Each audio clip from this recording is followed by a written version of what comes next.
Dictation 100 शब्द प्रति minute 5 second बाद शुरू।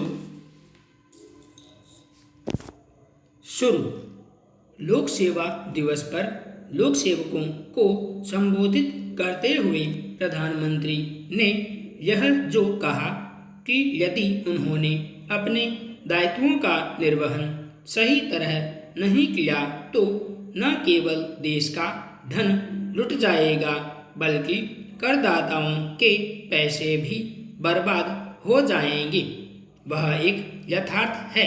समस्याओं के समाधान और विकास योजनाओं को गति देने में जितनी महती भूमिका लोक सेवकों की है उतनी अन्य किसी की नहीं।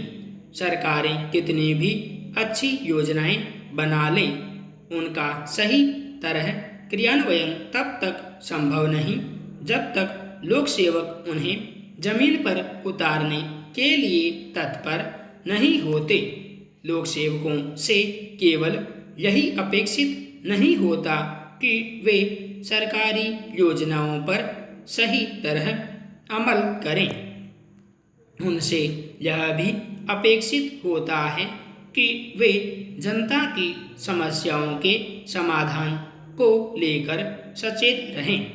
उनका एक अन्य दायित्व यह भी होता है कि वे सरकारी तंत्र में व्याप्त भ्रष्टाचार पर लगाम लगाएं। भ्रष्टाचार को तभी बल मिलता है जब लोक सेवक या तो उसकी अनदेखी करते हैं या फिर अपने अधिकारों का मनमाना इस्तेमाल करते हुए उसमें शामिल हो जाते हैं। यह किसी से छिपा नहीं कि भ्रष्टाचार के अनेक मामलों में नेताओं और नौकरशाहों की मिलीभगत होती है। यदि नौकरशाह चाह ले तो वे न केवल हर तरह के भ्रष्टाचार पर लगाम लगा सकते हैं बल्कि उन भ्रष्ट नेताओं के इरादों पर पानी भी फेर सकते हैं जो अपनी जेबें भरने की कोशिश में रहते हैं। यह अच्छी बात है कि प्रधानमंत्री ने लोक सेवकों को उनके दायित्वों की याद दिलाते हुए यह रेखांकित किया कि उनकी सक्रिय भागीदारी के बिना देश का तेज गति से विकास संभव नहीं। लेकिन उन्हें यह भी देखना होगा कि उन लोक सेवकों को सही राह पर कैसे लाया जाए जो अपना काम ढंग से नहीं करते अथवा जो भ्रष्ट नेताओं से हाथ मिला लेते हैं। इसके लिए प्रशासनिक सुधारों की दिशा में आगे बढ़ना होगा। एक ओर जहां ऐसा वातावरण बनाने की आवश्यकता है कि लोक सेवक बिना किसी भय संकोच अपना काम कर सकें, वहीं दूसरी ओर उनके कार्यों की सतत निगरानी भी सुनिश्चित करनी होगी। निसंदेह सरकारें सब कुछ नहीं कर सकती, लेकिन ऐसा माहौल तो बना ही सकती हैं कि जो भी कार्य होने हैं वे सरलता से हों। इस लक्ष्य की प्राप्ति लोक सेवकों की सजगता से ही संभव है। सरकारी तंत्र के कामकाज के तौर तरीके बदलने के कैसे सकारात्मक प्रभाव होते हैं, इसे समझा जा सकता है कि करीब 3 लाख करोड़ रुपए गलत हाथों में जाने से बचे हैं। यह एक बड़ी उपलब्धि है, लेकिन सरकारी योजनाओं को अभी और प्रभावी तरीके से जमीन पर उतारने की चुनौती है।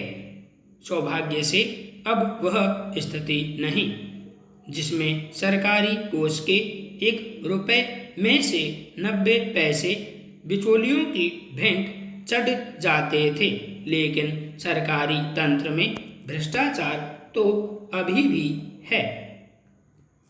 मानसून के आगमन के पहले बाढ़, सूखा तथा अन्य संभावित आपदाओं के मद्देनजर बिहार सरकार ने तैयारी शुरू कर दी है। प्रदेश के मुख्यमंत्री ने स्वयं समीक्षा बैठक कर इस संबंध में सभी संबंधित विभागों को स्पष्ट दिशा निर्देश दिया है। सरकार की मंशा साफ है कि किसी भी परिस्थिति में एक भी व्यक्ति को कोई परेशानी नहीं हो, लेकिन यह भी सच है कि काफ़ी प्रयास के बाद भी प्राकृतिक आपदा की स्थिति में अव्यवस्था या लापरवाही की शिकायत मिलती ही है। इसलिए यह जरूरी है कि समय रहते आवश्यकता के अनुसार पूरी तैयारी कर ली जाए। इनसे संबंधित जो भी योजनाएं अधूरी पड़ी हों उन्हें तत्काल पूरा किया जाए। कटाव रोकने संबंधी योजनाओं तथा बाढ़ आश्रय स्थलों के निर्माण को भी यथाशीघ्र पूरा करने की जरूरत है। बाढ़ या कटाव के कारण पलायन की स्थिति में लोग सबसे पहले आश्रय स्थल की तलाश करते हैं। आवश्यकता अनुसार राहत सामग्रियों की पर्याप्त उपलब्धता हर हाल में सुनिश्चित की जाए ताकि पीड़ितों को इसके लिए इंतजार न करना पड़े। सामुदायिक रसोई की व्यवस्था पर भी विशेष ध्यान देने की जरूरत है। प्राथमिक स्वास्थ्य केंद्रों पर चिकित्सकों तथा दवाओं की 24 घंटे उपलब्धता भी सुनिश्चित करनी होगी। किसी भी तरह की आपदा की स्थिति में निपटने के लिए प्रशासनिक व्यवस्था के निचले स्तर तक आपातकालीन संचालन केंद्र का त्वरित गति से कार्यरत होना नितांत आवश्यक है। इससे सभी संबंधित विभागों के बीच तालमेल बैठाने में भी मदद मिल सकेगी। इसके साथ ही वितरण व्यवस्था को चुस्त दुरुस्त करने के लिए हर एक चीज की कड़ी मॉनिटरिंग हो तथा इसके लिए जिम्मेदारी तय की जाए ताकि किसी भी तरह की लापरवाही की स्थिति में दोषी को चिन्हित किया जा सके। ऐसी परिस्थिति में किसी भी तरह की लापरवाही सरकार की छवि पर भी नकारात्मक प्रभाव डालती है। निवेश अर्थव्यवस्था का आधार होता है। निवेश के अभाव में अर्थव्यवस्था अर्थहीन हो जाती है।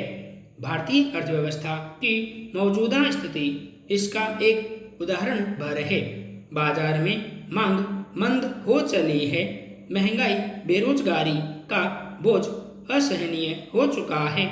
आम आदमी करह रहा है और खास लोग तीव्र वृद्धि दर की डफली पीट रहे हैं। आत्ममंथन की गुंजाइश खत्म हो गई है। अर्थव्यवस्था की इस करुण कथा का अंत भले अदृश्य है लेकिन आभास डरावना है। आदर्श अर्थव्यवस्था वह होती है जहां हर हाथ को काम, हर घर में कमाई, सबके लिए सम्मानजनक जीवन के साधन और अवसर सुलभ हों। यह सुलभता तभी संभव है जब उचित निवेश उपलब्ध हों। खुले बाजार वाली अर्थव्यवस्था में निवेश की बड़ी जिम्मेदारी निजी क्षेत्र पर आ जाती है क्योंकि सार्वजनिक क्षेत्र विनिवेश की भेंट चढ़ चुका होता है। निजी क्षेत्र तभी निवेश करता है जब पूंजी की मुनाफे के साथ वापसी का भरोसा हो। भरोसे का वातावरण बनाने की जिम्मेदारी नीति नियंताओं की होती है। यहीं पर उनके कौशल, उनकी नीति और नीयत की परीक्षा होती है। भारतीय अर्थव्यवस्था की मौजूदा दशा इस परीक्षा का परिणाम है।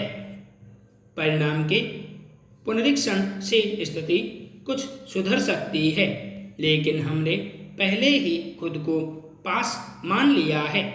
फिर सारी कसरत पानी पर लाठी पीटने जैसी हो जाती है। निवेश आकर्षित करने की जाहिर तौर पर कोशिशें की गई हैं, व्यापार आसान बनाने से लेकर सभी क्षेत्रों को निजी निवेश के लिए खोलने तक, कॉरपोरेट कर घटाने से लेकर आईबीसी जैसा कानून बनाने तक। संपूर्ण विराम।